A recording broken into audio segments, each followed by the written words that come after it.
probably the most consistent. Thank you.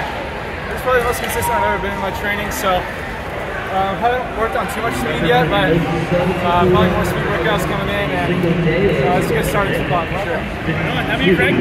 No altitude for me like these guys, but still staying fit at sea level in California. Yeah, it's been good. Everything's been great. Let's talk about the tactics. Walk us through how that race went. Like lap by lap, or like half by half? The focus is definitely the middle part of the race, like the middle 4 laps. Push when we got in the middle.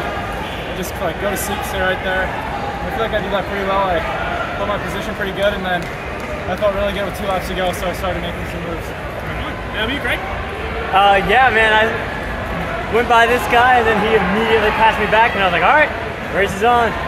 But I just got caught up on another BYU guy, and I was boxing a little bit. So you have obviously nationals. Are you trying to chase an Olympic standard as well? We're taking it day by day. We haven't even talked about that yet. Yeah, definitely NCAA nationals is the goal right now. Nice. Hey, Craig, how about you?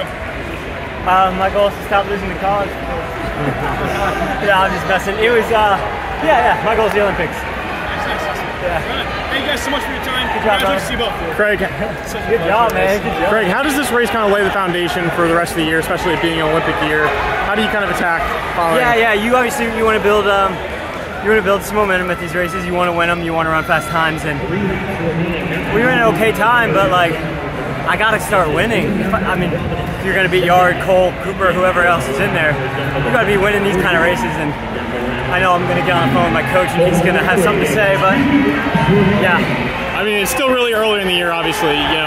How do you attack the next few months to kind of prepare yourself for outdoor and then eventually, the Olympic cycle? Yeah. Just keep healthy, honestly. Every day I go for a run, I'm like, all right, stay healthy. And I think that's the key for me is not getting injured.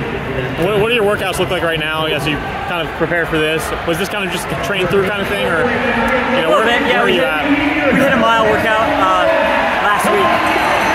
I posted on my Instagram. It was 500, 400, 300 times 4. That was the first time we really hit mile speed, and it felt good. But today I didn't feel as comfortable as I would wish. So I don't know. Yeah, I just gotta get this right. Yeah. When you have 4 years in between your last U.S. title, you have to get your mental right. 5 years.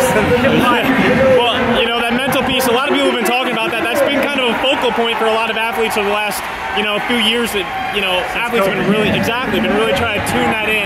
How do you kind of approach that? Do you work with anybody? What's your mindset there? I'm about as stubborn as you can get, so I just mentally coach myself, which probably is a mistake, but I don't know. I watch a lot of races and do a lot of visualization. Yeah. Gotcha. Well, thanks, Craig. Appreciate it. Thank you. Thanks a lot.